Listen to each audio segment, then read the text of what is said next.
Tiga perkara yang Nabi SAW katakan, ajar kepada anak-anak kamu. Yang pertama sekali, cinta kepada Rasulullah SAW. Kerana seorang yang cinta kepada Rasulullah SAW akan membawa cintanya kepada Allah Subhanahu Wa Taala. Allah Subhanahu Wa Taala telah menggunakan pintu-pintu kepada kita di alam dunia ini supaya kita tidak melanggar pintu tersebut. Ada orang yang mengatakan, kami ingin menuju kepada Allah straight tanpa Rasulullah. Dia tidak akan sampai kepada Allah. Dia tidak akan sampai kepada Allah melalui pintunya. La istaftahuni kulla bab waja'uni min kulli tariq la aftah alaihim hatta yadkhuluna wara'ak ya habibi ya Muhammadah. Jika seluruh manusia datang kepada aku daripada setiap lorong, daripada setiap jalan, dan mereka mengetuk pintu untuk sampai kepada aku tidak akan buka pintu untuk mereka selagi mereka datang daripada belakang, daripada arah belakangmu, wahai Rasulku, wahai Habibi, wahai kekasihku, wahai Muhammad. Cinta kepada Rasulullah sallallahu alaihi wasallam. Apa sahaja medium, apa sahaja perantaraan yang boleh sampaikan anak-anak kita, anak-anak muda kita, diri kita kepada cinta kepada Rasulullah sallallahu alaihi wasallam, lakukan. Ini itu kunci kekuatan kita. Kecintaan. Cinta kepada Rasulullah sallallahu alaihi wasallam akan menumbuhkan dalam diri manusia cinta kepada agama yang dibawa oleh Nabi Muhammad sallallahu alaihi wasallam. Akan membawa kepada cinta kepada akidah yang dibawa oleh Nabi Muhammad sallallahu alaihi wasallam. Cinta kepada syariat yang dibawa oleh Nabi sallallahu alaihi wasallam. Cinta kepada kitab yang dibawa oleh Nabi sallallahu alaihi wasallam. Dan yang kedua, Nabi sallallahu alaihi wasallam mengatakan, ajarkan kepada anak-anak kamu cinta kepada ahlul baitku, cinta kepada keturunanku, ahli keluargaku. Kenapa? Kerana ini kunci kekuatan kepada setiap umat, pada setiap zaman, di setiap tempat. Allah Subhanahu wa taala menghantar Nabi Muhammad sallallahu alaihi wasallam sudah wafat, tapi Nabi sallallahu alaihi wasallam meninggalkan keturunan yang ramai. Mereka membawa genetik Rasulullah sallallahu alaihi wasallam dan mereka meneruskan misi Rasulullah sallallahu alaihi wasallam, terutama daripada kalangan ulama ahlul bait, dan mereka masih wujud sehingga ke hari kiamat. Keturunan Nabi Muhammad sallallahu alaihi wasallam akan wujud sehingga pada hari kiamat, sehingga Allah Subhanahu wa taala akan munculkan seorang lelaki daripada keturunan Nabi Muhammad sallallahu alaihi wasallam, yang mana beliau akan muncul dan akan memenuhi bumi ini dengan keadilan, seperti mana bumi sebelum itu dipenuhi dengan kedurjanaan dan kezaliman. Nabi sallallahu alaihi wasallam mengatakan, lelaki itu namanya seperti namaku dan nama ayahnya seperti nama ayahku. Yang kita kenali sebagai Imam Al-Mahdi. Imam Al-Mahdi seperti mana hadis-hadis yang telah dikumpulkan oleh Imam Ibn Hajar Al-Haytami. Banyak hadis-hadis yang mengatakan beliau adalah daripada keturunan Sayyidina Hasan dan juga Sayyidina Husain, daripada keturunan Nabi Muhammad sallallahu alaihi wasallam. Maka bagaimana seseorang boleh mengatakan keturunan Nabi dan ahli keluarga Nabi bau-bau bacang semuanya sudah tidak ada? Kerana Nabi sallallahu alaihi wasallam dan banyak hadis sahih mengatakan akan muncul di akhir zaman seorang lelaki daripada keturunanku. Jadi mustahil jika di tengah-tengah ini antara 1400 tahun tidak ada keturunan, tiba-tiba muncul seorang lelaki daripada keturunan Nabi. Dan pada hakikatnya Allah Subhanahu wa taala menggunakan keturunan yang ramai. Banyak mufassirin dan ahli tafsir mengatakan surah Inna A'tainakal Kautsar, antara maksud Al-Kautsar di situ adalah keturunan yang ramai. Al-Kautsar daripada kasir, yang bahasa Arab Al-Kautsar mempunyai makna yang banyak. Dikatakan ada 15 makna. Di antaranya adalah makna yang kita faham sebagai telaga Al-Kautsar. Tapi dalam kitab-kitab tafsir membawakan makna-makna yang lain, iaitu kebaikan yang banyak, manfaat yang banyak, kebajikan yang banyak, keturunan yang ramai. Al-Kautsar daripada Al-Katsir.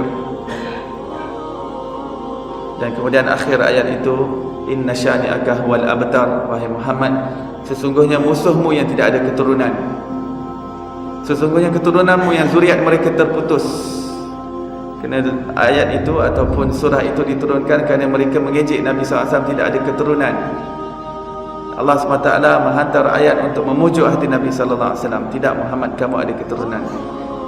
Bahkan kasir Al-Kautsar, ramai dia daripada keturunan Sayyidina Husain dan juga keturunan Sayyidina Hasan yang nasab mereka terjaga sehingga ke hari ini.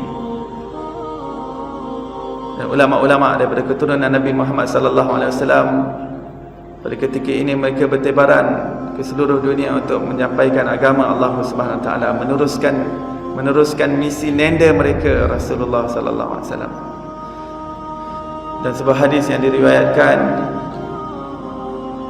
hadis sahih di atas persyaratan Muslim, Nabi sallallahu alaihi wasallam bersabda, ahlul baitku, ahli keluargaku adalah ibarat bahtera Nabi Nuh. Perumpamaan mereka adalah ibarat bahtera Nabi Nuh. Siapa yang naik ke atasnya akan selamat, dan siapa yang tidak naik ke atasnya maka akan tenggelam dalam arus fitnah, tenggelam dalam gelombang fitnah. Hadis ini bukan bermakna untuk meninggalkan ulama-ulama yang lain selain daripada ahlul bait, tidak.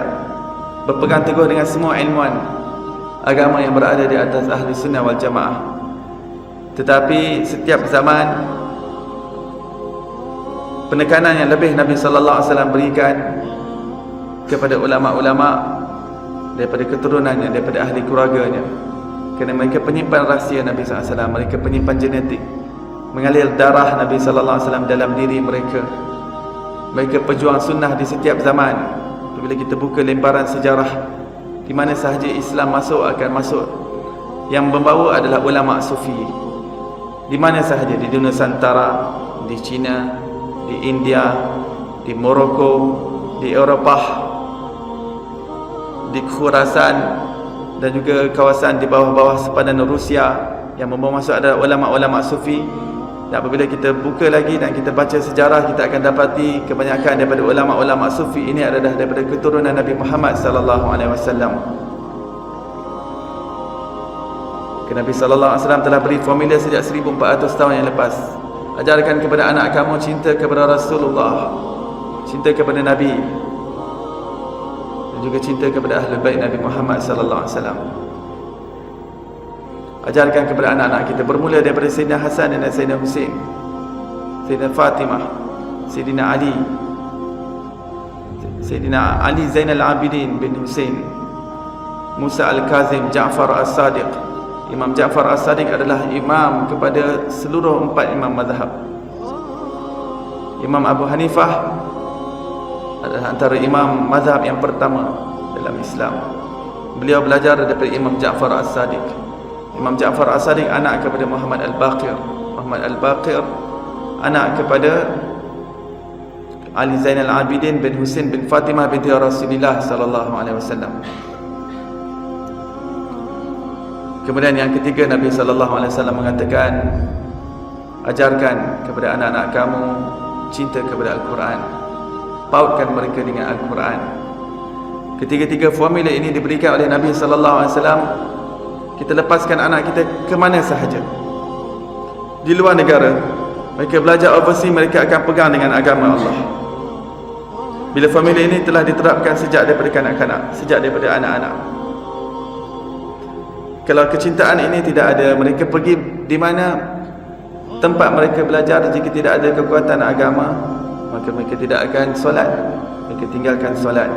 Ramadan datang, mereka tinggalkan puasa. Di sana ada kelab malam, di sana ada arak, di sana ada bermacam-macam pengaruh dan unsur yang jahat.